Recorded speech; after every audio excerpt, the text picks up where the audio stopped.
Success Business and Leadership School, Success Business and Leadership Service. Those of you that come late to church, you miss a lot. Today is the 11th anniversary of our Ikeja church. So we need to quickly go and do some spiritual assignment here. Praise God. So today we'll move on in the Growth Masterclass. And in the Growth Masterclass, we have been exploring the invaluable laws of growth. The book 15 Invaluable Laws of Growth by John C. Maxwell has been the manual for this assignment. And like I said last week Sunday, January is gone, but some of you have discovered that if you want to really study, 1 month may not do the job. So let's make sure we finish the assignment. So today we'll move straight into the law of consistency. The law of consistency. The law of consistency. The law of consistency.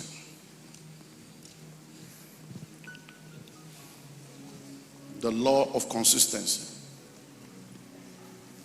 Motivation gets you going, but discipline keeps you going. Motivation gets you going, but discipline keeps you going. So it's not just to say, I'm being motivated, I'm motivated. You can be motivated. But if you are not consistent to continue to move, you will not be able to arrive at the destination that you need to arrive in. So the hallmark of excellence and the test of greatness is what? Consistency. Consistency is consistency.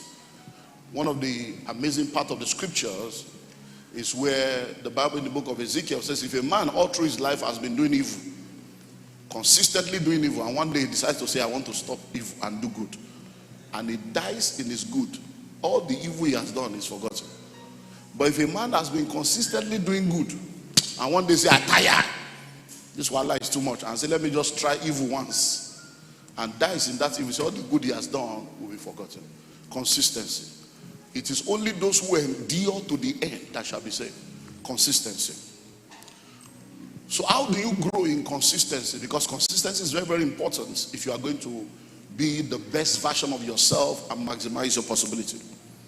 So if you want to become more disciplined and consistent in your performance, you need to become more disciplined and consistent in your growth. If you want to become more disciplined and consistent in your performance, you need to become more disciplined and consistent in your growth. So as you continue to grow, your performance will grow, your effectiveness will grow, your efficiency will grow. So if you don't grow, things don't grow. So many times you are expecting the things around you to grow, but you are the one that needs to grow so that those things can grow, because you are a major determinant factor of the success equation of your life. So how do you grow in consistency? It is by knowing what to do, how to do it, why you should do it, and when you should do it. So you need to know the what, the how, the why, and the when of personal improvement. And we're going to explore them one by one. So you need to get up every morning with the determination that if you want to go to bed at night with satisfaction. So you need to wake up every morning with determination if you want to go to bed with satisfaction. So when you wake up, you determine, this is a day that the Lord has made. Today is a brighter day. I'll be better today than I was yesterday. And you set the day in order. Command the morning and activate the supernatural to answer. Jesus will wake up a little while before the day and settle the day before he goes into the day. He said, once you have done that, by the time you come back in that, you'll be happy with the day, because you woke up with determination and then you sleep with satisfaction. So let's consider the 4 questions that will help you to grow in consistency. Question 1. Do you know what you need to improve in your life? Do you know what you need to improve? Do you have a document, a folder, a file, a page where there is a list of personal improvement lists? To say, this year I need to improve on this, I need to improve on this, I need to improve on this. It can be as simple as your social media habits. It can be as simple as your telephone manner. Because big doors swing on small hinges. Your ability may be great. When your attitude is bad, your ability is buried. Attitude is very powerful because your attitude will determine your altitude in life. Your attitude will determine your attainment. There are very, very experienced professionals with nasty attitude. So what do you need to improve? And that's why in the marketplace today, people have come into a place where they have realized that beyond your intelligent quotient, your emotional quotient plays a major role. So emotional intelligence has become a major aspect of organizational and leadership development. Very, very important.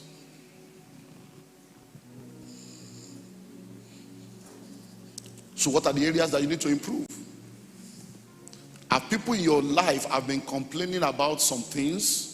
Can you just document them? Has your spouse been complaining about some things? Has your children been complaining about something? Can you just document them and seek grace and knowledge on how to improve in those areas? So that it will be said that, you used to do this in those days, but you have changed now. So that it will be that things have changed.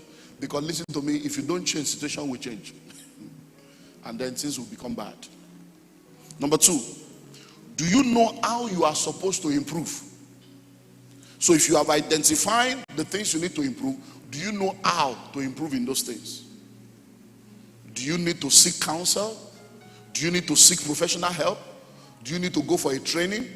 Do you need to apply for a certification course to be able to know how to make those changes? Because you may know the things you need to change, but because you don't know how to change it, it will become a struggle. Hello? Look at the rubber band revelation that we got in the conference. How the rubber band can change things within 10 days. Do you know that some people have been struggling with this, that revelation just settles it? Because now you know how, this can work. So in our house now, rubber band is a battle between my wife and my son. So I'll just see the boy run. Well, he say, Mommy wants to put rubber in my mouth. He says, stop sucking. Yeah, I'm not sucking. You are sucking. Look at your mouth, you are sucking. Oh yeah, I'll pull it. I say, okay. The thing is working. Hello? See, there is a boy that the woman of God said there is a 6-year-old child that said that I don't, and they say, so you must. So yeah, rubber band. I say, okay. They will be running around the house. I say, okay, that's good. It's working. So, do you know how you are supposed to improve? And that's what counseling is all about. I told them in the 400 level this morning, I said, many people, when they come to you, they want you to give. But while they are coming, they have determined what you must give. Hello? And I said, what you need may not be money, it might be advice. So if I give you advice, I have given. But because it's not advice you need, it's money you are looking for. The advice that will give you the money, you will ignore it because you don't sorry, just talk English. I say we need help. You are just talking story because you didn't know that I have given. Hello? Do you know how many people are confused that need somebody to just give them guidance and direction? Do you know how many people that all they need is every ingredient they require is on the table? But because they have not been able to understand how to combine them together, they are confused in the midst of solution. Read your Bible now. The woman cried out to Elisha. What did Elisha do? I wrote down. Did Elisha pray for her? Did Elisha lay hands? Did they conduct deliverance? He said, come, what do you get for us? I don't have anything. One small for this. He said, the oil is enough. Just look for empty vessel, pour the oil inside, create something, sell. He said, and the solution was, the oil was there before they went into debt. But the information was not available. So that's to grow. You might need to go and seek counsel. Some of the things that you are going through is not deliverance. It's professional help you need. It's mental health issue. Hello? It's not a matter of deliverance. You need to go and seek a professional to help you decipher the issues of your life. Number 3. Do you know why you want to keep improving? Because why is very powerful. It becomes the motivation for continuation. If you don't have a strong enough why, you can give up on many things. If you don't have a strong enough why, you can be easily discouraged. But when your why is very strong, it becomes difficult for you to derail from the path.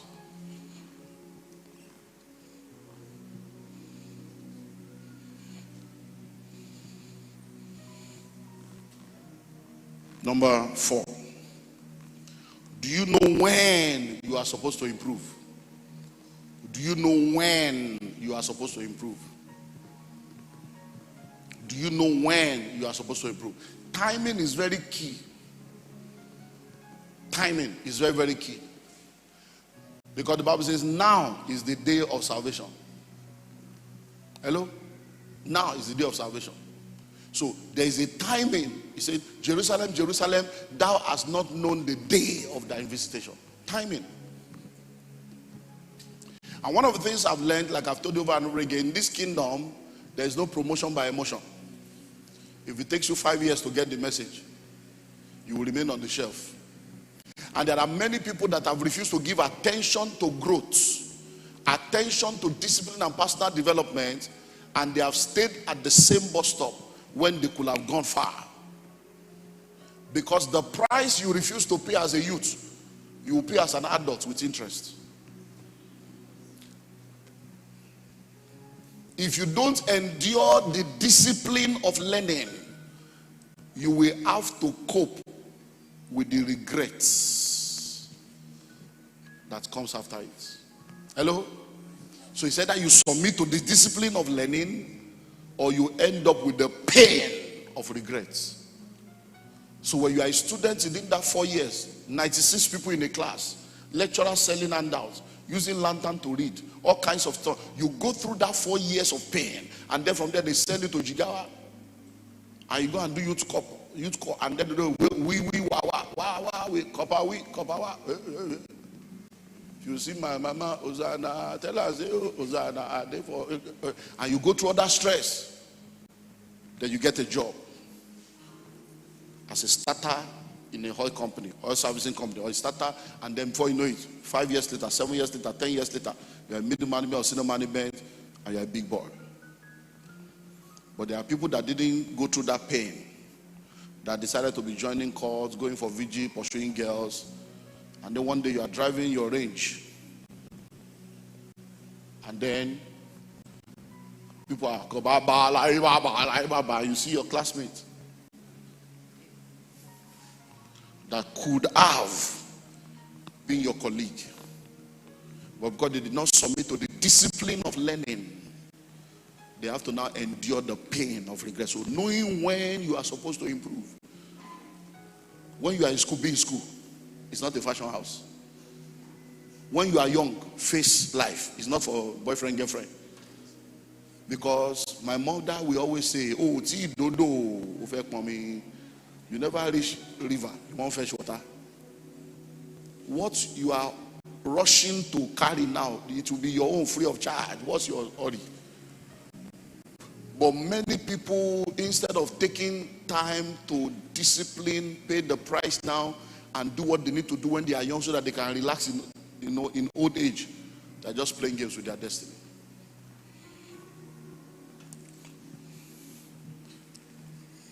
Once you learn to quit, it becomes an habit. Because you have quitted once. Before you know it, quitting becomes a part of your life. Hello? Quitting becomes what? A part of life. And then you begin to look for theories to validate your quitting, and theories to support your inconsistency. So people of God, you will never change your life until you change something you do daily. You will never change your life until you change something that you do daily. So every day, you have to be conscious about some specific areas of your life. Every day.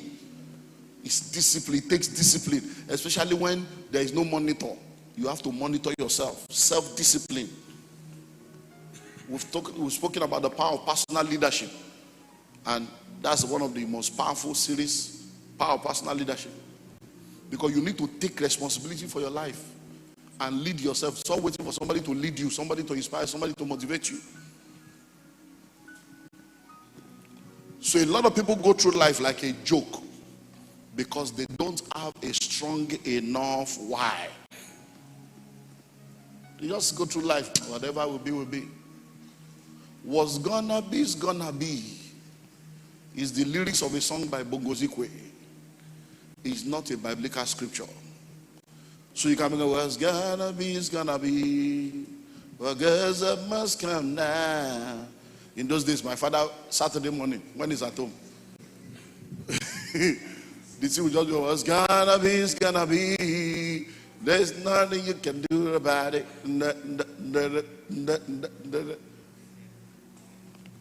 Hello? Those were my father's songs in those days. Was gonna be is gonna be. Listen to me. Was gonna be is not gonna be. Even stagnancy is retrogression because the earth itself is moving. So even if you are on one spot, you are not on one spot. Oh, the earth has moved. As we are here now, the earth is moving. So even when you say I'm stagnant, there is really no stagnancy. It's retrogression because things are moving. And guess what? Your age is moving. So if you think you are stagnant, you will discover that your next birthday will meet you there. So really, there is no stagnancy. Everybody that refuses to move forward, you are retrogressing. An object will remain stagnant until a force is applied. Your life will remain the same way it is until you do something meaningful about it. So there's what we call the why test. So I will advise you to take the test for different areas of your life. And the why test simply means that you need to ask yourself why 7 times. And only few people. As a matter of fact, it has been proven that only people that are like that have a genius level in reflection, not genius in their mind, genius level in reflection, can answer 7 whys. The most brilliant, most powerful people end at the 3rd and 4th. So what are you talking about? So let's do like a practical. So my brother, stand up. Just a practical. If I'm to ask you now, what is, let me not say the most important thing. What is one of the important things that you would really love to have or to become? Just one. Eh? To achieve to fulfill my calling. To fulfill your calling. So, you know, I've asked the question. So let's start the 7 why now. Why do you want to fulfill your calling? That is my purpose on earth. That's your purpose on earth. Why is it your purpose on earth? By the scriptures. God said, for every man. It's God's demand for every man. Why is it God's demand for every man?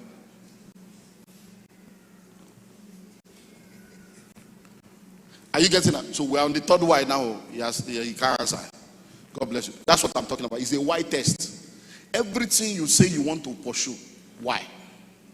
When you answer that one, why the why? If you can achieve that, it will drill down to the real issue. You see, in counseling and even in consulting or therapy, that's also how we help people drill down to what the problem is in their life. Because sometimes you are either running to something or running away from something. It's a pain and pleasure dichotomy. So sometimes some of the decisions you make and some of the things you are doing is as a result of something that is a programming that has installed a software that is running you without you even knowing. Hello? I was listening to a message by a minister of the gospel, and he was talking about how a woman came to him one day and said to him, Pastor, you don't want elderly people in this church. That's why you have so many young people. You don't want elderly people in this church. So he told the woman, no, we want elders. So in fact, we need elders. We want them to come. He said, no, you don't want elderly people in this church. He said, but because the woman was elderly, he couldn't argue. He just left it. He said it took him many years for him to realize that the woman was right. in the place of prayer, in the place of deep why. Why are there no elders in this church? Why are we only gathering young people? And then the place of why, in the place of interrogation in the realm of the spirit, God took him back. God took him back to when he was young and he was part of a church. And the pastor of that church was a very humble man of God. That was so humble that when elderly people come to his church, because he was a Yoruba man, he will be kneeling down to greet his member. He was the pastor, but in humility, he was any elderly, he'll be greeting them. And there were a lot of the elders were bringing more elders, the church was going there. One day, one of the elders messed up, and the guy suspended the elder for messing up. And all the elders at the meeting that this guy does not respect elders. That even if the man has done something wrong, how can you suspend an elder? And all of them left church. So the church lost all the elders in one day by a carnal riot. So when he's a student, he goes to school. When he now went to school and returned and saw that, pastor, where is everybody? He said, we just you. And I say, they left because this person did this, I suspended. They say, all the elders left. That's so they sealed in his mind that when you gather elderly people, they can rebel against you.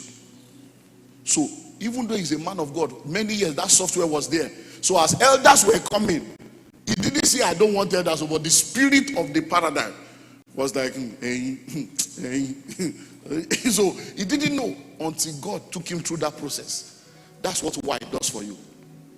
You just suddenly realize the software that is running you. We dealt with a case years ago. I was not the direct counselor, but my friend was, and I got involved in the case because I went to speak at that point and I had to be intervened.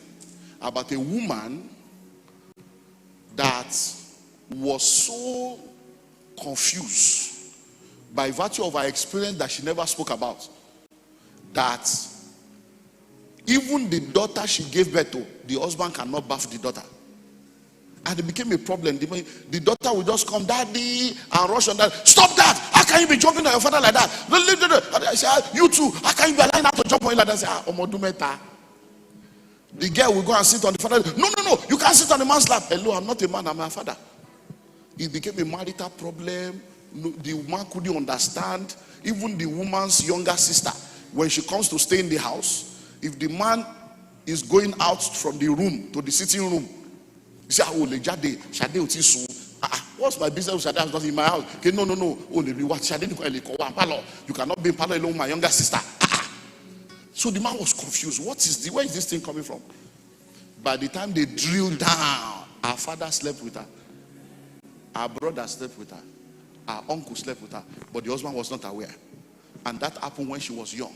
And she left, went to school, got born again, and came to church. And 27 years later, as a married woman with her own children, the software was running our marriage and about to ruin our own marriage.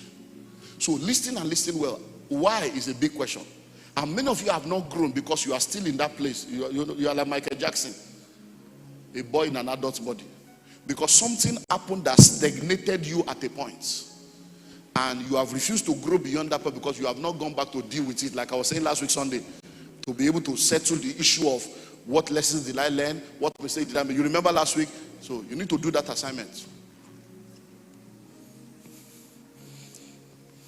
So let's close with some questions.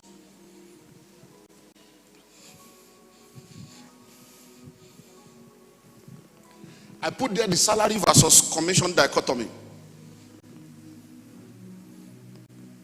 Just because I want to use it as an analogy to help you understand this issue.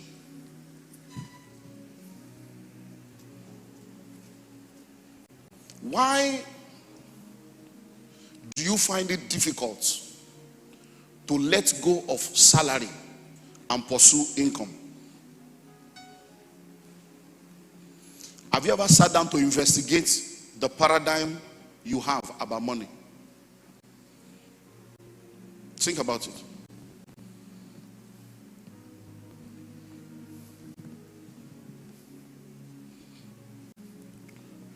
At a point in our business, when we're doing all this pay small, and all this stuff, people were bringing customers and earning commission. Sometimes we're paying some people 800 every month, 600, 450. They were not staff, just by bringing people, they would collect commission. And staff were earning 70,000, 80,000. So one day I said, come, hey guys, accountants, you are the one paying these people. How can somebody be coming almost every month collecting 800,000 and you are collecting 120? That don't you think all of you should become commission sales agents and forget salary? Say no. Some of us are professionals. We are not marketers. He was telling me no. I said everybody should be a marketer. No, we are professionals. We are professionals. Professional earning 120 and somebody is earning commission. He said, have you noticed that people that believe in salary, their mind is so salary conscious that even when you don't pay them the salary, they keep coming. 6 months without salary, 8 months without salary, based on the fact that when they pay everything together like this, ground goes scatter. And some people have done 11 months, 1 year without salary and they survive. The same set of people, when you now tell them, start your own business, how do you expect me to survive? How do you expect me to survive? But you survive. People have been without job for 1 year and they were not homeless, they were not naked, they were not hungry. And then they get a job and you say, bring the salary as first fruit. Hey, how do you expect me to survive? How do you expect me to survive? How were you surviving when you didn't have a job? So, mindset. So do you want 50,000 a month? Or you want 5% commission of anything you produce? Hello? People will settle for 50,000. The one that we are sure. Half bread is better than none. 50 that is sure. And that's why many people are poor. It's a dichotomy that you need to settle. But do you know that 5% of 10 million is how much? Hello? 500,000. So that's 10 months in 1 day. 10 months in what? In 1 day. And if you do that 30 million like 7 in a whole year, it settles more than the 50,000. So let's look at these 7 questions. Do you constantly procrastinate on important tasks? These are the growth issues. Do you constantly procrastinate on important tasks? You know it's important too, but you say, I will do it tomorrow. I will do it tomorrow. I will do it tomorrow. You keep pushing till tomorrow what you are supposed to do today. Are you that kind of a person? Your growth equation needs adjustments. Number 2, do you require coaxing to do small chores like a child? They have to coerce you. They have to promise you something or threaten you or push you for you to get something done.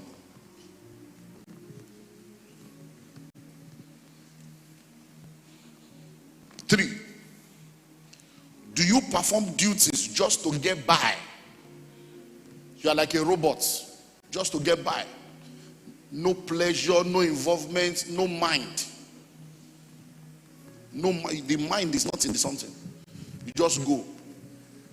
A friend of mine came from the UK to the office years ago, and I wanted to send one of my staff because the guy said, hey, I'm lying, I told Goofy. So I said, no problem. So I told my staff, come and go and buy amala. We say, sir, that there's no, they have not started. That it is, they can't have it now. So, okay, what would they have? So he said, it's only the normal rice, beans, plantain, all that that we have. So I say, amala starts later. I say, okay.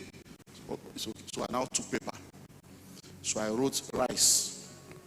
I put the price. I wrote beans. I put the price. I wrote dodo. I put the price. I wrote egg, boiled egg. I put the price, and I wrote everything. So I wrote, and I said, take, and I gave him money. So the guy now left. My friend, I said, why are you doing that? I said, what? He said, how can you be writing? Is he a small boy? How can you be writing something for someone as if it's I said, oh, my guy is right. I say, it's me that work with them. I want you to law school, graduate or no graduate. I say, you'll be shocked. I'm here. These guys have done things that I'm amazed. So I said, this guy is a graduate, but anything that has to do with brain, that needs thinking, there's problem. But Tobaniko we carton by. He will rather use night bus than follow us to fly. Oh my pastor, don't worry. I will do night bus. I will go to ABC. I will meet you in Port Harcourt. But when it's time to take inventory of the book, he will not be able to say, I think I counted 17. I'll be 17 now. Graduate then. Guess what? The guy returned without buying anything. My friend was still there.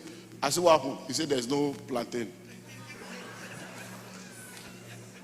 I said, there's rice, yes. There's beans, yes. There's boiled egg, yes. But there's no plantain. He said, so I came to tell you that should I still buy? There's no plantain. Graduate, oh. If you are a businessman or an entrepreneur in Nigeria and you have employed staff, you know what I'm talking about. Sometimes you are asking yourself, what are these people doing here? This is a waste of money. Even you are not paying yourself, but you have to look for money anyhow to pay them. And you are asking yourself. Some of them are just there, come out to like one office, so that at least somebody will be there to answer people. I'm telling you.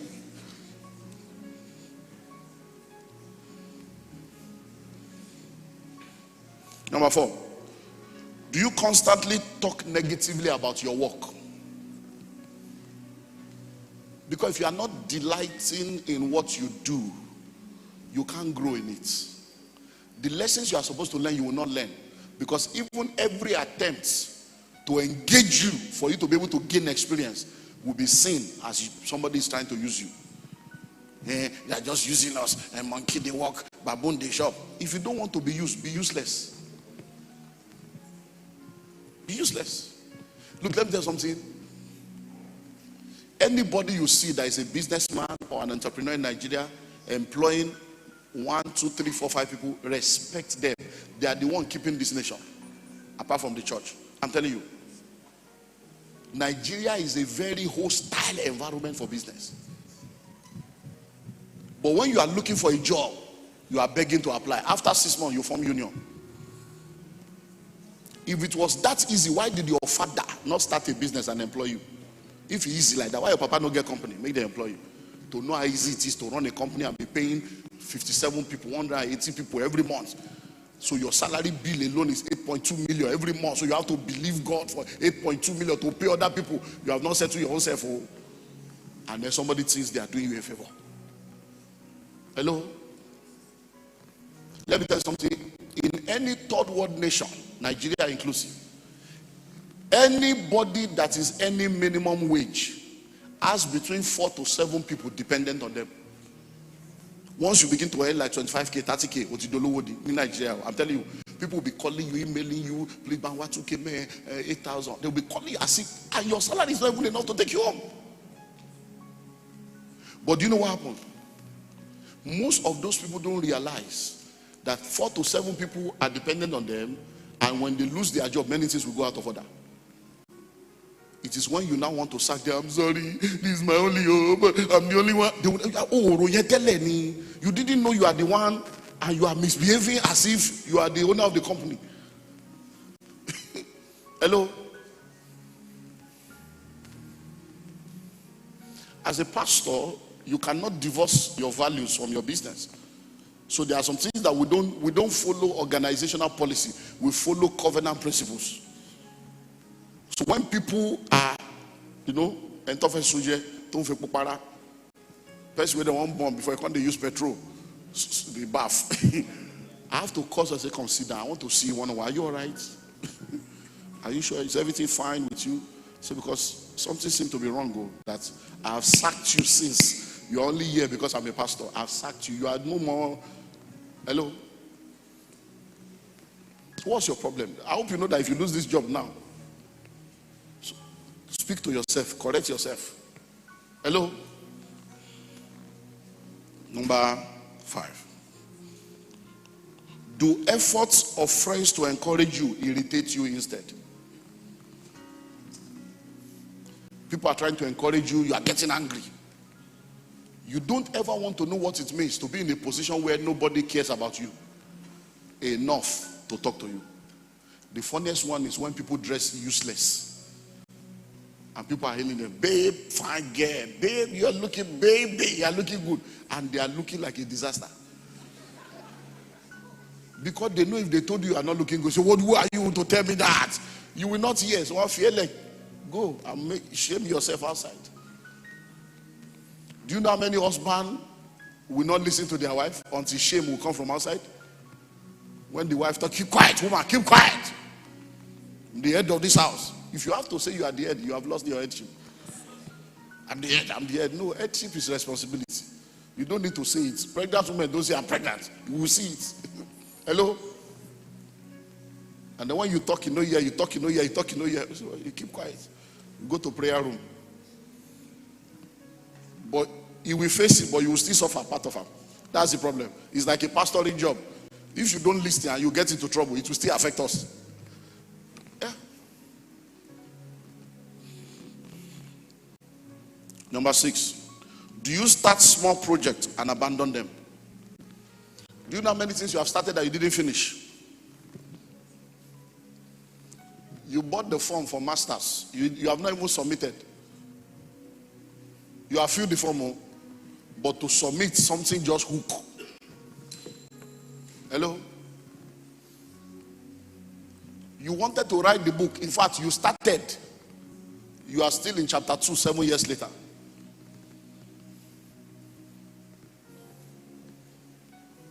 You left home that you are going to visit your parents and got to the bus stop and met a friend that told you there is a viewing center where they are playing in March, and you forgot your journey and went to viewing center. No, it's just simple thing. You can't stay with something to conclusion.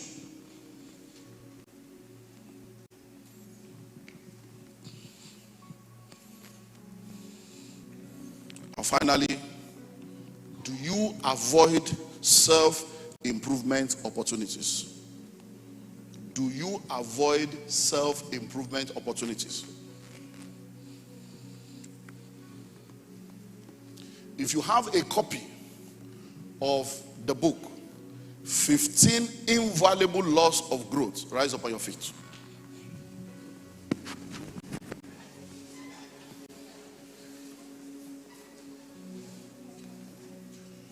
Please, how much is the book? 1,015. Now, everybody sitting down now, is there any one of you sitting down that can convince me that you don't have 1.5 to buy that book? But why have you not bought it? I'm coming to those of you that are standing, or you are not free yet. But see, your pastor, your father, comes into a new year, tells you he's going to spend 20 weeks sharing something. He advises you, he motivates you. Get the book, read it. You have sat down, you have seen things coming out, and you are like, is it the same book? And you are still not moved to go and buy. It's not the devil that is your problem. Oh, you are your problem. Because you are not committed to your growth. You can't, whatever you don't practice, you don't believe. It's not, I believe God knows my heart, so you know my heart, know my heart. No. How much is 1.5 to go and buy the book? Hello? So, before the end of this month, run to the bookshop. Get a copy of that book. 15 invaluable. You know, I'm not the author. I'm not making commission, so it's about your destiny. That book is good. Hello? In 2013, I told you I was in South Africa. I was Pastor. I was there. I preached along with John Maxwell. Went around different countries when that book was launched. I was there. I preached. School of Money was launched the same day with that book in South Africa, 2013. And this 2022. So it's not. I've read it over and over again. But I know that the growth that God wants for us this year in every area, there are some things that needs to come. And that's why I say, do you know what it means to prepare 20 weeks? If you know, you see what if you read, it's not inside the book. Oh, there are many things that you'll be looking for in the book. It's not there. It took me a lot to get this ready. Buy a book you can't buy. I don't understand what else to do to help you. Then those of you that are standing, if you have started reading the book, I didn't say you have finished. Maybe you have started, you are like 50% gone, 30% gone, you have started. Sit down. If you have not started at all, remain standing. You know you can't lie in God's house. So now, so you see now, we have people that are bots. You see, this is another group. Oh, they have the book, but they have not even started. Those of you standing now, you are not different from the people that don't have the book. Oh. You have it, but it's on the shelf. And sometimes the miracle you are looking for is on the shelf. Hello. So sit down. Everybody now bow down your heads. Lord, help me to do what I need to do when I need to do it. Pray in Jesus' name.